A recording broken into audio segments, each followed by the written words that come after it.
Well, I was raised by my grandparents, both of them, so I really appreciate the perspective that I've gotten in life from the two of them and being raised by them. So on the one hand, I'm very culturally connected and I'm aware of my heritage, and I think that's in large part due to being raised by my grandparents. My grandfather in particular, as I get older, it's striking to me that I have him kind of as an anchor in my life, because he's a counterbalance to a lot of what else I see in society. He's a really solid person.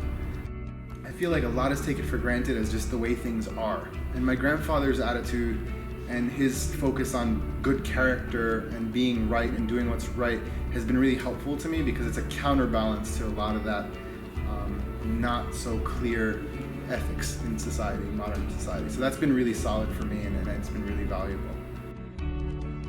I came back from Armenia after graduating from university and doing some human rights work with my wife Hasmik. We came back and I found out that there was some problems with the business, but more particularly with his legacy. There were people who were imitating his work and trying to claim originality on his contributions to the sport of boxing. And this was really kind of unnerving to me. And when I started to do a little bit of research to find out what he was alluding to, because he didn't really know what was happening, but he knew that something was wrong.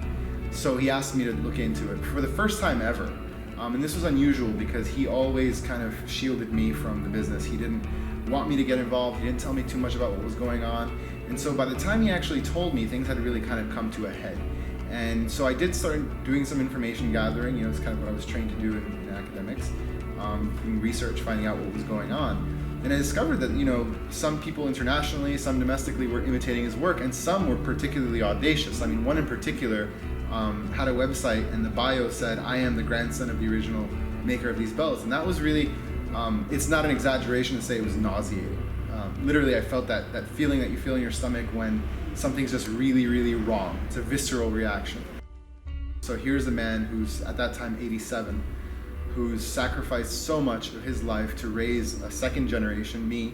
And he raised his daughter, my mom, then he raised me, and sort of did everything to make sure that I was comfortable when I was growing up, and that I had a father figure. It kind of wasn't his responsibility to do that, but he did, and they did.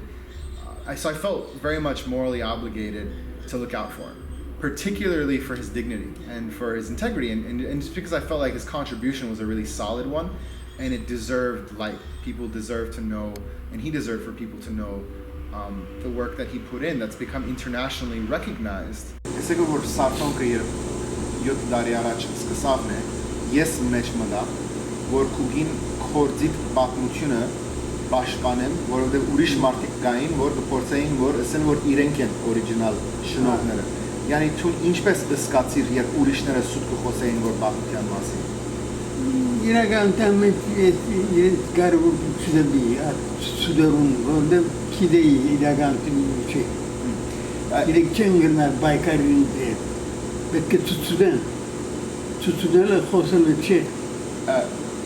truth, I didn't give it too much attention because I knew the truth. And there was no way that they could actually compete with me because I had already done what I had done. And to say things is one thing, and to actually show it through your ability to craft and create is a totally another. And so it was just words, and I really didn't pay too much attention to it. Well, you see the book? Yeah. Come different.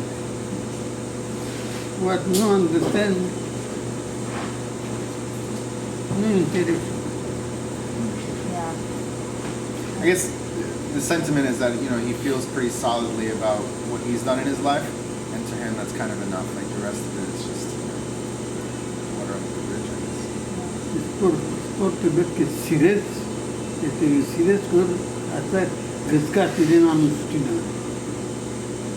So if you love a sport, or if you love your work, then you can correctly sense the sweetness of doing it properly.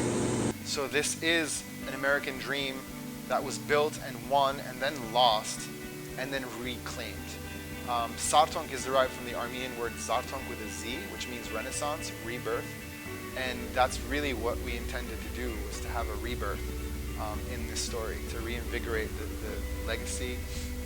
And anytime a SARTONK belt is in the deserving hands of a champion, it's also kind of a reminder that we did it, that, you know, we built this, and it is kind of a story of social justice within the economy. As opposed to going after quote-unquote bad guys through a legal system, and it's kind of, we decided to just build something really beautiful and make the market respond by supporting it. And through the success of SARTONK, sort of justice gets meted out. You know, so the company succeeds, and all the other stuff kind of falls to the wayside, and it turns out to be an authentically beautiful story with no emphasis on negativity at all.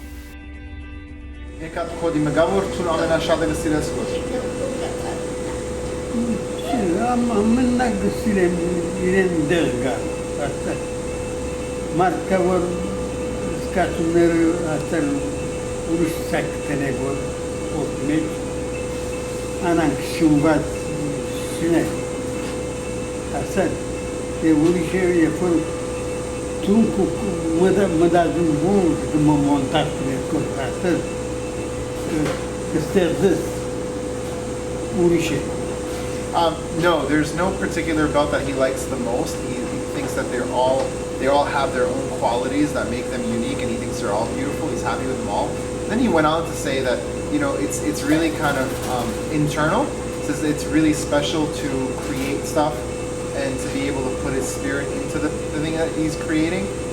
He says that he never does stuff just to do stuff. That he really appreciates that aspect of the work that allows him to really go deep. And actually, it reminds me that, you know, when I first started working with him, you know, we would talk about things, and he doesn't say very much. The kind of teacher that he is he just sort of does and shows. He doesn't really say, he doesn't over-explain or explain. But a few times he did say stuff. You know, we were polishing one time, and he said, "This is where it comes to life. This is literally where we bring it to life, where we breathe life into it." And that's the part of the process where you're polishing something, you're shining it.